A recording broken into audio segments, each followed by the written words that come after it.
Eh bien, je retrouve Nicolas de l'ACFF. Bonjour. Bonjour. Comment vas-tu? Bah écoute, ça va, tranquille, merci. Aujourd'hui, c'est la première édition du festival des 1001 lanternes. C'est ça, on a voulu faire un peu plus taper sur tout ce qui est Asie, que ce soit la Chine, le Japon, la Corée du Sud.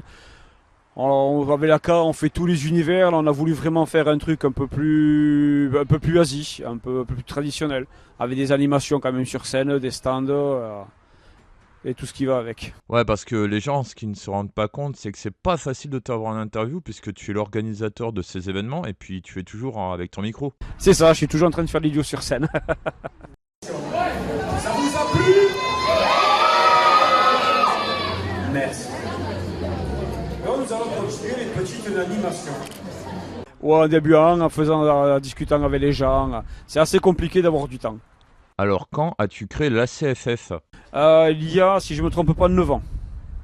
Avec une envie de faire un événement pour que tout le monde se retrouve, partage un bon moment et discute entre eux. Et finalement, avec ce que tu voulais faire, est-ce que tu as réussi à faire ce que tu voulais ou ça allait au-delà? Alors, ça a été un peu au-delà. Parce qu'au début, c'était créer un événement pour que les gens se retrouvent.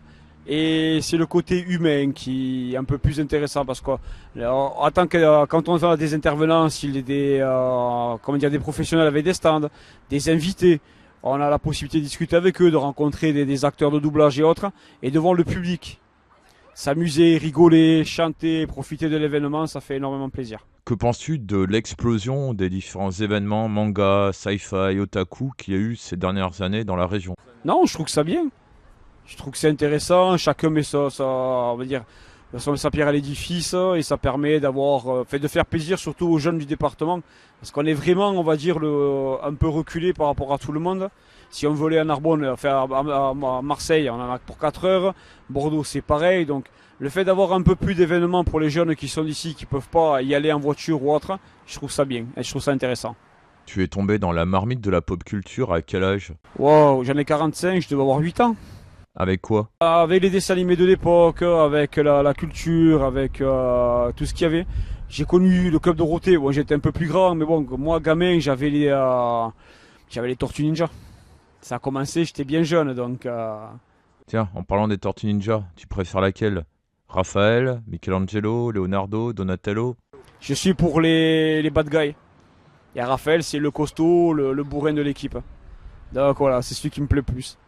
Est-ce que tu comptes faire d'autres éditions du festival des 1001 lanternes?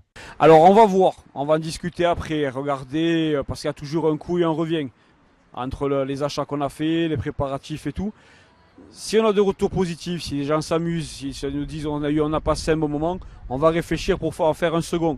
Si on en fait un second, comme on veut partir vraiment sur le côté un peu plus tradition, on va essayer d'avoir des structures, des lanternes. Petit à petit, on voulait faire un lâcher de lanterne le soir, mais comme on est en zone, on va dire, voilà, en rouge, côté incendie, bon, on l'a pas fait. On va essayer de trouver un moyen pour que tout le monde puisse se régaler un peu plus à la prochaine édition, si on peut le faire. Et comment on peut suivre la CFF sur les réseaux? Nous avons Facebook, vous avez la CFF, là vous avez la Katokin, vous avez Geeko Otaku. Sur Instagram, vous avez aussi la Katokin. J'ai TikTok pour la K. Je sais pas trop l'utiliser. Il faudrait que je vois vraiment pour essayer de faire des vidéos sympas ou faire des montages photos. Ça, je verrai avec ma fille qui est la responsable du groupe EOP Eternity pour voir ce que je peux faire. Est-ce que tu aurais autre chose à rajouter? Non, merci de l'interview. Merci d'être venu, de faire partager tout et merci à vous tous. Et je te souhaite une bonne fin de festival. Merci à toi aussi.